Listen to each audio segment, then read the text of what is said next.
Morning intuitives. I know it's been a couple days, been working early in the mornings and into late in the afternoon, and I don't really feel like doing much afterwards. I'm pretty tired and monotone.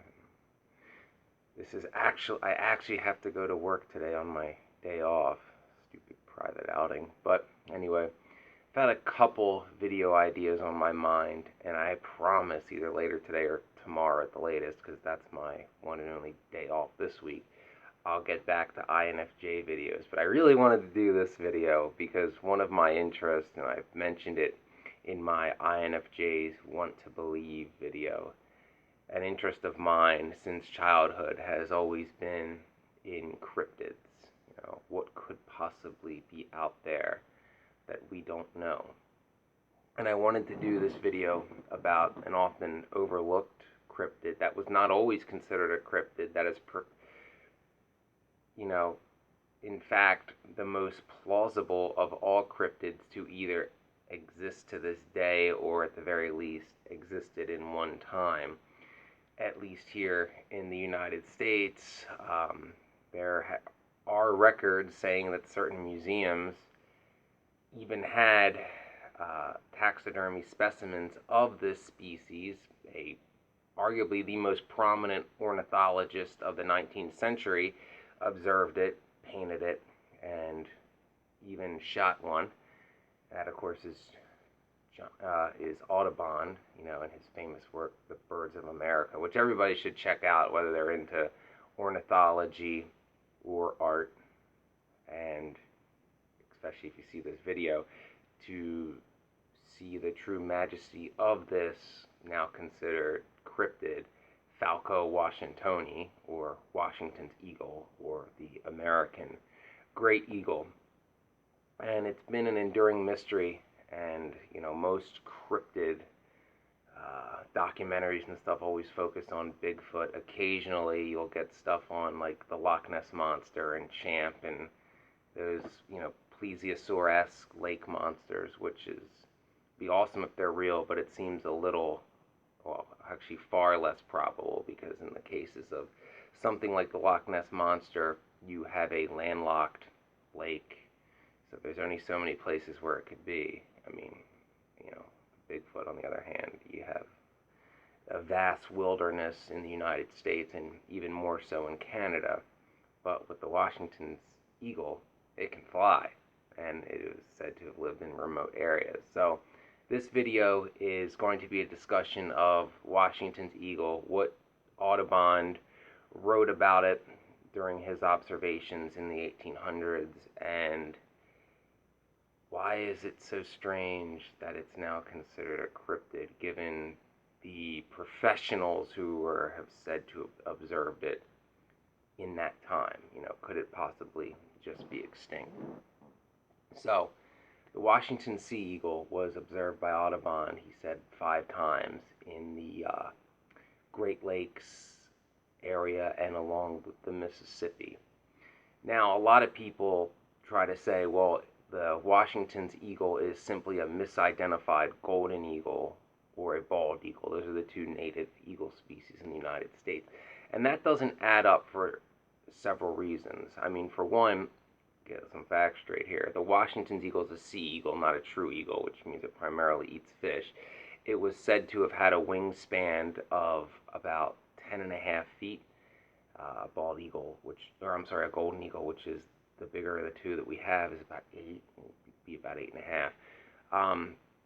The Washington's eagle was said to stand about 4 feet high, and to give you something that we know to exist to be that size, that is very similar in size to the California condor. They get wingspans of about 10 feet and stand about 3.5 to 4 feet high. So much bigger than the two known eagle species in the United States. And there's several reasons, again, why this couldn't just be an abnormally large golden eagle or bald eagle with gigantism. Well, bald eagles first, obviously they have a white head. Now, the juveniles don't. They have a brown head, but even in their juvenile stages, the bald eagle has white mottled colors throughout its body. There'll be white feathers splotches of it throughout their body in their juvenile time.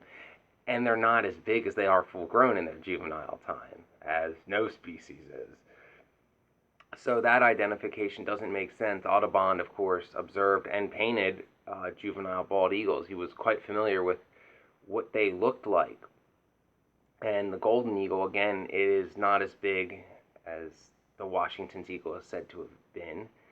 Also, the golden eagle are true eagles, and unlike bald eagles and all-sea eagles that don't have feathers on their legs, true eagles like golden eagles do. So that's something that would, be very distinct. And of course, Audubon shot, killed, and measured all three of these eagle species, the two that are known to exist, and the Washington's eagle. And when he did his taxidermy, he was quite, inventive at his time. He used wires and stuff to pose the birds in natural poses.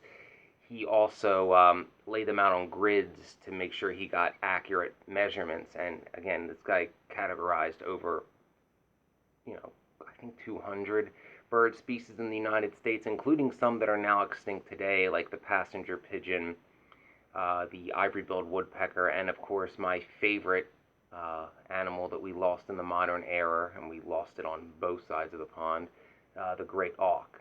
Everybody should look up the great auk. It's really cool bird. I'll probably do a video on it because it's a great example where I can talk about convergent evolution, which is a cool theory. There's your sidebar for today. But back to the Washington's eagle.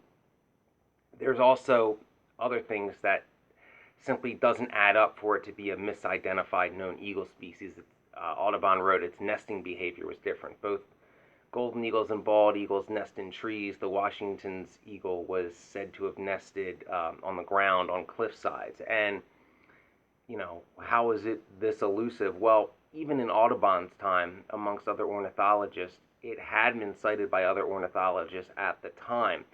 But it was commonly known amongst them that this species is extremely rare. So most likely it was critically endangered even in the 1800s and, in Audubon's time. It also lived in, very remote areas that not many people traveled. It didn't live in areas of, great population density. It was probably observed a lot by nomadic First Nations people, and the only Europeans that probably saw it were ornithologists going out looking for birds, or like mountain men making their living off the land, trappers, fur traders, things of that nature, which there were a decent number of back then.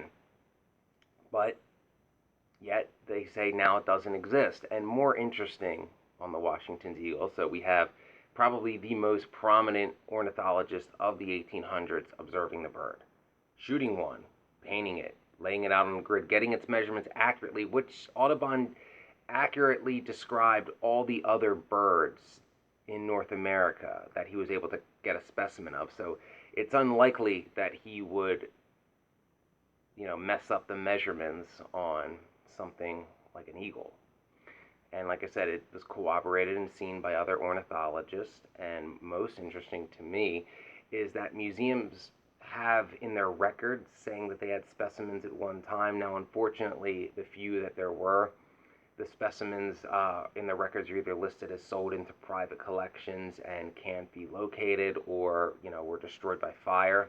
Interestingly enough, growing up in the suburbs of Philadelphia, Philadelphia is one of the museums I've been able to find that has on record that they at one time had a specimen of the Washington's eagle, and ironically enough, the other one is in London. It's like, the city I grew up in that I want to get out of, and the city I've always wanted to live, both had examples of my favorite cryptid. That's kind of funny to me. But there is this enduring mystery with the Washington's eagle, especially considering First Nations legends of thunderbirds, or giant birds of prey that were seen on occasion, and were seen usually as good omens, sometimes as bad omens, depends on the tribe. But could these rare sightings in those times, back in the 1800s, when there still were nomadic First Nations people traveling the plains, could they have been the rare sighting of a Washington's eagle? Now, it is interesting, we don't have, to date anyway, any fossilized remains, but the fossil record's pretty incomplete. Things take a long time to fossilize. Fossilization is actually a pretty rare occurrence. It just seems to be this enduring mystery, though, that people to this day, especially like in Alaska and still in the Great Lakes too, spot these large unidentifiable birds of prey. And we have this example, this painting of an accurate depiction of what the Washington's eagle looked like. And strangely enough, it's pretty accurate to what people say they spot every now and again. Could there be a relic population still out there? Well, personally, I want to believe.